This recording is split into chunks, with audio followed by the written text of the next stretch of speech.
Welcome to today's Explainer. We're jumping straight in because we're about to pop the hood on what at first glance looks like just another cute retro revival of a classic car. But honestly, don't let that charming canvas roof fool you. What we're actually unpacking today is a complete masterclass in global economics, some serious electric vehicle disruption, and Stellantis' massively ambitious FaSTLAne 2030 strategy. So let's dive right into this and see exactly how a blast from the past is being reverse engineered to basically dominate our future. Right off the bat, we need to anchor all that warm, fuzzy nostalgia in a pretty shocking modern reality. 15,000 euros. I mean, in an era where new electric vehicles routinely demand these sky-high premium luxury prices, that number is a massive disruptor. It's an aggressively low target entry price, and it's designed specifically to capture a completely neglected space, the mass market EV segment. This price tag right here, this is the financial floor that changes the entire game for European drivers. To get to the bottom of exactly how they're achieving this, here's our roadmap for today's explainer. We're going to cover 1. The icon returns. 2. The 15,000 euro disruptor. 3. Simplicity as a strategy. 4. Global supply combined with local production. And finally, 5. The market battlefield. Okay, let's start with our first 2 points. The icon returns, and the 15,000 euro disruptor. So the planned 2028 arrival of the new 2CV isn't just about dusting off a historic nameplate. It's actually addressing a huge structural void in Europe right now, which is the total lack of accessible electric mobility. And you really have to notice the direct contrast in the mission here. Back in 1948, the original 2CV's goal was super simple: provide basic, rugged transportation for the masses. It was famously designed to carry a basket of eggs across a plowed field without breaking a single one. But the 2028 goal? It's to enable a carbon-neutral urban economy. It is a brilliant strategic pivot away from those high-margin premium electric cars, taking us right back to a volume-driven model of absolute accessibility. It's literally the exact same spirit, just translated for the 21st century. And here's exactly how they make that price tag even more attractive. The new 2CV is engineered specifically to fit into what's known as the M1E category. Now, I know that sounds like dry automotive jargon, but trust me, it's actually a super strategic regulatory classification. By fitting into this specific box, the car unlocks all sorts of European tax breaks and incentives. So for you, the consumer, this drastically lowers the total cost of ownership. It effectively turns that initial 15,000 euro sticker price into a vastly superior economic alternative compared to just keeping your old gas-powered car in the city.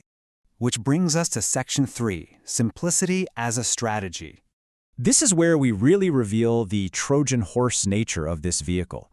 There's this fascinating, highly calculated tension at play here between the car's heritage-driven sympathy effect, its cute factor, and the ruthless, modern cost engineering framework hiding right beneath the surface.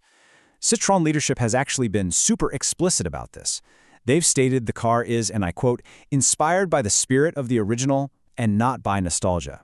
What you really should take away from this is that this isn't merely a retro cash grab, not at all. It's pure, functional minimalism. Every single curve is calculated to avoid expensive manufacturing tooling, and every feature is chosen specifically to avoid the bloated costs of high-end electronics. Let's look exactly at how they're pulling off this simplicity framework in real life. First, you have that sinuous arched roofline, which maximizes interior space. Then there's a large canvas sunroof. This is brilliant, by the way, because canvas is vastly cheaper than those complex, heavy panoramic glass roofs you see everywhere now.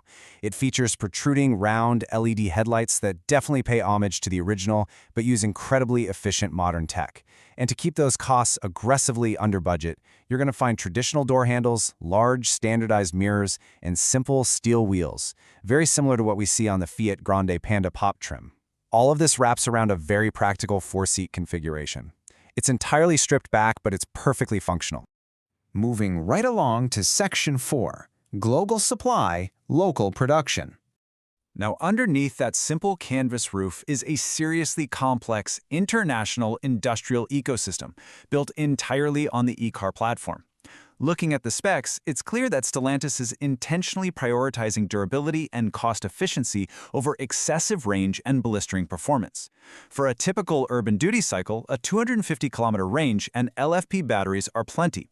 This prevents the car from becoming just another over-engineered, overweight, hugely expensive battery on wheels. But listen, you literally cannot hit a €15,000 price floor without some serious help. Doing this requires leveraging highly established strategic Chinese partnerships. Automakers like Leapmotor and Dongfeng are absolutely essential here. By collaborating with entities that have already mastered cost-competitive LFP battery sourcing, Stellantis secures the single most expensive component of the EV at a price that makes this whole ambitious project viable. So, when does this all actually become a reality? Well, here is the strategic timeline. Both investors and car enthusiasts are going to be closely watching the Paris Motor Show in October 2026 for the initial concept reveal. But the real, tangible milestone is 2028. Emanuele Campilano, who is the chief operating officer of Stellantis Enlarged Europe, has confirmed a localized European production footprint. The 2CV will actually be built at the Pomigliano d'Arco plant in Italy, sharing fixed manufacturing costs with other models to rigorously maintain that crucial made-in-Europe industrial identity. And finally, let's wrap up with Section 5, the market battlefield. The A and B segment EV market in Europe is getting incredibly crowded, and the 2CV acts as a highly strategic piece on this chessboard. Notice the delicate balancing act they're pulling off here. On one hand, you have internal synergy. It's positioned strictly one step below the Citroën C3 and the Fiat Grande Panda, so its simplicity avoids cannibalizing sales from its slightly bigger siblings. On the other hand, you have intense external rivalry. It steps straight into the ring to aggressively battle the Renault Twingo, the Fiat 500, and the Mini Electric, fighting them off with massive historical sympathy and a truly disruptive price-to-range ratio. The stakes for this launch are just massive. To summarize the risks and the opportunities here, everything really hinges on three critical success factors. Number one, supply chain execution. They absolutely must nail that LFP battery sourcing through their global partners to keep that €15,000 promise. Number two, market adoption. They're making a big gamble that everyday consumers will actively choose value and simplicity over the heavy, tech-complex features currently dominating most EVs. And number three, economic impact. As a major manufacturing effort at the Italian plant, this car is a vital test for the future sustainability of European manufacturing in the electric era. Which leaves us with this final, incredibly provocative question. In an era entirely dominated by tech-heavy, highly complex electric vehicles, can a return to absolute, uncompromised simplicity truly capture the mass market? Can a modern Trojan horse rewrite the rules of urban mobility? I want you to really ponder that as we watch this 2028 release date approach.